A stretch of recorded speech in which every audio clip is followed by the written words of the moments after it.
तो vector law of addition पे हम आगे क्वेश्चन करते हैं। तो ये क्वेश्चन देखते हैं एक बार। ये एक अच्छा क्वेश्चन है। तो इसमें गिवन क्या है? गिवन है 3 वेक्टर्स है, A vector, B vector and C vector, जिनका रिजल्टेंट 0 है। और क्या गिवन है कि ए वेक्टर और बी वेक्टर का जो मैग्नीट्यूड है वो बराबर है, विच इज स्मॉल ए। और साथ में गिवन है सी वेक्टर जिसका मैग्नीट्यूड √2a है। तो हमें निकालना है angle between the vectors. Okay, तो इसको देखते हैं। तो मैंने वेक्टर लॉ ऑफ एडिशन जो ट्राइंगल्स लॉ हम कर रहे थे, तो उसमें मैंने बताया था कि अगर ऐसा कोई केस है कि 3 वेक्टर्स का सम 0 आ रहा है, तो मतलब उसमें वो क्लोज लूप बना सकते हैं, क्लोज लूप। ओके, देखो इसके 2 केस हैं। पहला केस लेते हैं कि A vector plus B vector plus C vector 0 है। तो एक तो केस जब हो सकता है जब सी वेक्टर क्या हो, minus of A vector plus B vector. तो इसका मैं एग्जांपल लेके दिखाता हूँ। लेट सपोज ए वेक्टर क्या है हमारे पास, आई कैप, बी वेक्टर क्या है, आई कैप, क्योंकि दोनों का मैग्नीट्यूड बराबर है इस क्वेश्चन के अकॉर्डिंग। अगर इन और सी वेक्टर क्या हो कि अगर तीनों को 0 होना है तो -2 आई कैप होगा, तभी तो A vector plus B vector plus C vector 0 आएगा। बट हमारे केस में सी वेक्टर √2a टाइम्स है, तो इसका मतलब ये लीनियर नहीं हो सकते। ये A vector B vector C vector is not linear, मतलब एक डायरेक्शन में नहीं हो सकते। एक डायरेक्शन में नहीं होंगे तो दूसरा केस कौन सा होता है, क्लोज लूप। इन तीनों को क्लोज लूप बनाना पड़ेगा।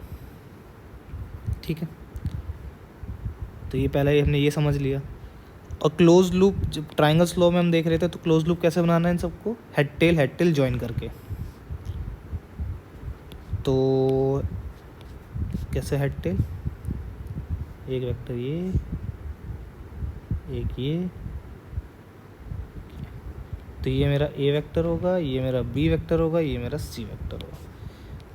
ठीक है, ए √2a।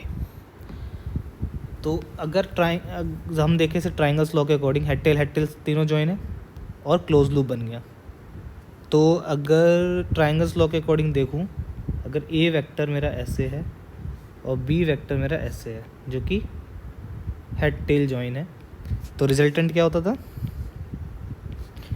इधर से इधर की तरफ एक एरो करके एक वेक्टर बनेगा हमारा रिजल्टेंट वेक्टर। और ध्यान से देखो, C vector is equal to minus of R vector, क्योंकि दोनों अपोजिट डायरेक्शन में हो गए। तो हेंस ये ऐसे क्लोज लूप बनेंगे तो हमारा नेट रिजल्टेंट क्या होगा, 0। ओके, तो हमें इसमें निकालना है एंगल बिटवीन द वेक्टर्स। तो अगर ये हेड टेल जॉइन है तो एंगल क्या होगा, टेल जॉइन करने के लिए मुझे ए वेक्टर को आगे करना पड़ेगा, तो ये थीटा ए बी होगा। सिमिलरली थीटा बी सी और सिमिलरली थीटा ए सी। ये हम ट्राइंगल्स लॉ में देख चुके थे। तो अभी हमें क्या निकालना है, theta A B, theta B C, theta C A. हमें ये एंगल्स निकालने हैं और हमें बस गिवन है इनके मैग्नीट्यूड्स। तो यहाँ पे एक छोटा सा कॉन्सेप्ट है, साइन लॉ। तो साइन लॉ के बारे में एक बार देख लेते हैं। साइन लॉ कहता क्या है। लेट सपोज कि ये ट्राइंगल है, ये साइड ए है, ये बी है, ये सी है, ये लेंथ ए बी एंड सी। ए के सामने वाला एंगल अल्फ़ा, बी के सामने वाला एंगल बीटा और सी के सामने वाला एंगल गामा। तो साइन लॉ कहता है A by sine alpha equals to B by sine beta equals to C by sine gamma, which means A के सामने वाले एंगल को ए साइड से डिवाइड कर दो, बी के सामने वाले एंगल का साइन लेके बी से डिवाइड कर दो और सी के सामने वाले एंगल को इससे डिवाइड कर दो। ये हमारा साइन लॉ है, इसको याद रखते हैं क्योंकि यह भी इस क्वेश्चन में यूज़ होने वाला है। ओके, तो अभी हमें ऊपर गिवन क्या था, ये 3 वेक्टर थे, ये ए था, ये ए था, ये √2a है, लेट सपोज इसके सामने वाला एंगल मैं अल्फ़ा ले लेता हूँ, ये बीटा और ये गामा। तो अगर मैं इसमें साइन लॉ लगाऊँ तो पहला साइन लॉ लगाता हूँ मैं इसका और इसका, which is sine alpha a by sine alpha equals to a by sine beta. तो इससे क्या आया, sine alpha equals to sine beta, that is alpha equals to beta. ठीक है, और ये हम ऐसे भी दे सकते हैं, आइसोसेलेस ट्राइंगल जो होते हैं जिसमें ये दो साइड्स बराबर होती है, लेट सपोज ये x और ये x, तो इनके एंगल अपोजिट जो होते हैं वो भी बराबर होते हैं, थीटा ये थीटा, सिमिलर वो केस है। अब दूसरा स्टेप लगाता हूँ मैं, दूसरा स्टेप लगाते हैं हम a बाय साइन अल्फ़ा। दूसरा स्टेप के लिए मैं कौन से दो रखता हूँ अपने पास, इसको लगाता हूँ और इसको लगाता हूँ। तो a by sine alpha is equal to में √2a बाई साइन गामा। इससे निकल के क्या आएगा, sine gamma equals to √2 sine alpha. और साथ ही मैं एक प्रॉपर्टी भी यूज़ करता हूँ, alpha plus beta plus gamma, ये क्या होगा मेरा 180 डिग्री। अल्फ़ा और बीटा मेरे इक्वल है, तो गामा क्या होगा 180 डिग्री माइनस 2 अल्फ़ा। ओके, तो मैं इस पर पुट कर देता हूँ, sine of 180 degree minus 2 alpha equals to √2 sine alpha. और यहाँ एक प्रॉपर्टी ट्रिग्नोमेट्री की मैं यूज़ करता हूँ, साइन पाई माइनस थीटा क्या होता है, साइन और थीटा, पाई 180 डिग्री होता है। तो ये क्या आ जाएगा, sine 2 alpha is equal to √2 sine alpha. और साइन 2 अल्फ़ा की जो आइडेंटिटी होती है वो होता है 2 साइन अल्फ़ा कॉस अल्फ़ा। यहाँ पे 2 sine alpha cos alpha is equal to √2 sine alpha. तो यहाँ से ये गया और यहाँ √2 बचा, तो कॉस अल्फ़ा क्या आ जाएगा 1/√2 अल्फ़ा इज इक्वल टू में 45 डिग्री, क्योंकि कॉस 45 डिग्री पे क्या होता है 1/√2। तो सिमिलरली बीटा क्योंकि अल्फ़ा के बराबर था, तो बीटा क्या आ जाएगा 45 डिग्री, और गामा ये क्या आ जाएगा 180 डिग्री माइनस 90, ये आ गया आपके पास 90 डिग्री। ठीक है, तो मेरे पास अभी alpha beta gamma which is internal angles निकले हैं। ठीक है, तो हमें तो एंगल बिटवीन द वेक्टर्स निकालना था जो कि टेल टेल ज्वाइन करके निकलता है। तो सबसे पहले मैं डायग्राम बना लेता हूँ। ये मेरा वेक्टर ए था, और क्योंकि गामा हमारा 90 डिग्री आया तो ये मेरा वेक्टर बी,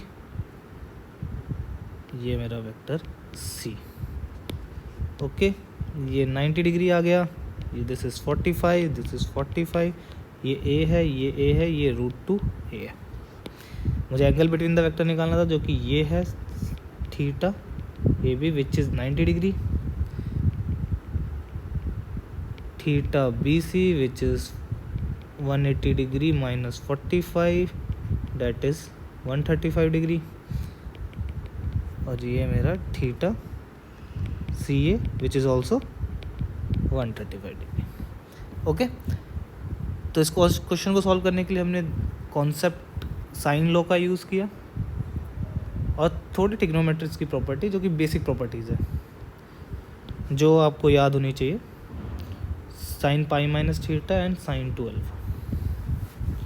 ओके, तो एक नेक्स्ट क्वेश्चन करते हैं।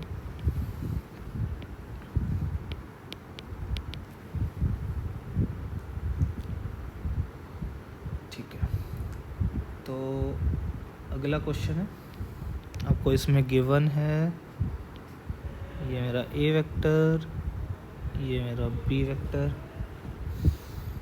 मैं थोड़ा डायग्राम से बताता हूँ, ये मेरा बी वेक्टर, ये मेरा ए वेक्टर, और ये 60 डिग्री गिवन है। और ऑल्सो मुझे गिवन क्या है, ए वेक्टर का मैग्नीट्यूड 4 और बी वेक्टर का मैग्नीट्यूड 3। और मुझे फाइंड क्या करना है, A vector plus B vector and A vector minus B vector. ठीक है, तो चलो इसको सॉल्व करते। तो बेसिकली ये मुझसे पहला हम देखते हैं, पहला पार्ट करते हैं, ए वेक्टर प्लस बी वेक्टर। तो ये तो रिजल्टेंट है और मुझे ऊपर क्वेश्चन में ये दोनों वेक्टर टेल टेल जॉइन भी है, तो एंगल बिटवीन द वेक्टर तो मुझे 60 डिग्री पहले से गिवन है।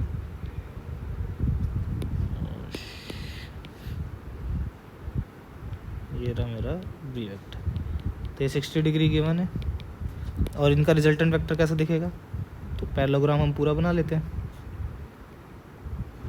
ये पॉइंट आ गया, इनके वेक्टर के इंटरसेक्शन पॉइंट से उधर की तरफ एरो, ये हमारा क्या होगा, ए वेक्टर प्लस बी वेक्टर। और angle between the vector 60 degree, क्योंकि पहले से ये दोनों के दोनों टेल टू टेल जॉइन है। तो सिंपल है, आर क्या आ जाएगा, रिजल्टेंट क्या आएगा, A square plus B square plus 2ab cos of theta.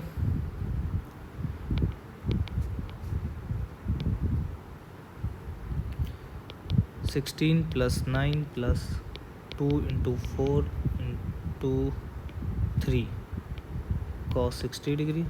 तो ये कॉस 61/2 अगर उसको कैलकुलेट करेंगे तो √37 आ जाएगा।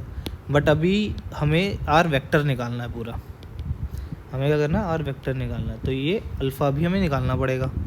तो tan ऑफ अल्फ़ा क्या आएगा, b of sine theta divided by a plus b cos theta. तो यहाँ से इसको सॉल्व करेंगे, 3 sine 60 degree divided by 4 plus 3 cos 60 degree. तो ये आएगा 0.472। तो अल्फ़ा क्या आएगा, tan inverse 472 which is 25.3 degree.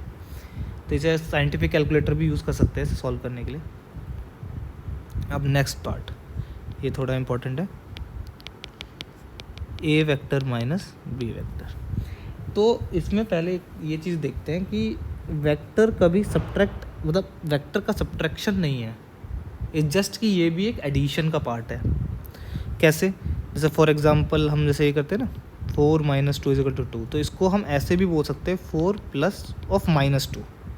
तो वेक्टर्स भी इसी फिलॉसफी पे मतलब सब्ट्रैक्ट होते हैं, एक्चुअली वो ऐड ही होते हैं। और मैंने एक कॉन्सेप्ट पहले क्लासेस में क्या बता रखा था कि नेगेटिव ऑफ वेक्टर्स क्या होता है, जस्ट वो वेक्टर वही होता है, बस उसका डायरेक्शन रिवर्स हो जाता है। विच मीन्स अगर मेरे को बी वेक्टर ऐसा गिवन है, ठीक है, ये मेरा बी वेक्टर है, तो रहेगा माइनस बी वेक्टर भी यही, बट इट जस्ट उसका एरो चेंज हो जाएगा। उसका क्या होगा, एरो चेंज हो जाएगा, वो नेगेटिव डायरेक्शन में आ जाएगा। मैग्नीट्यूड वाइज वो बी वेक्टर के जितना ही रहेगा। ओके, तो ये कॉन्सेप्ट को अब यूज़ कर लेते हैं। तो हमें गिवन क्या था, ये मेरा ए वेक्टर, ये मेरा बी वेक्टर। तो माइनस ऑफ बी वेक्टर क्या होगा, ये मेरा माइनस ऑफ बी वेक्टर हो जाएगा। तो कुछ नहीं करना है, इसको उठा लेते हैं, इसको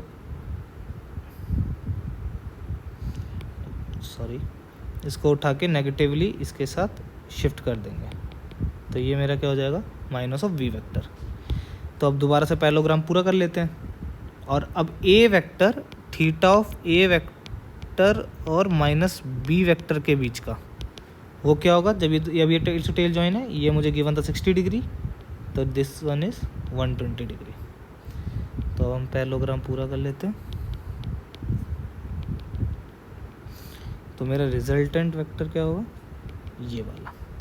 ये क्या रिजल्टेंट है, A vector of plus minus of B vector. ठीक है, तो मुझे थीटा पता है, तो अब मैं जब रिजल्टेंट निकालता हूँ, आर इक्वल्स टू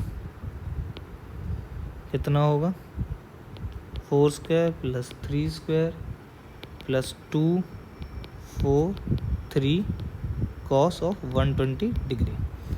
और कॉस ऑफ 120 डिग्री अभी ऊपर करे थे हमने, कितना था, -1/2।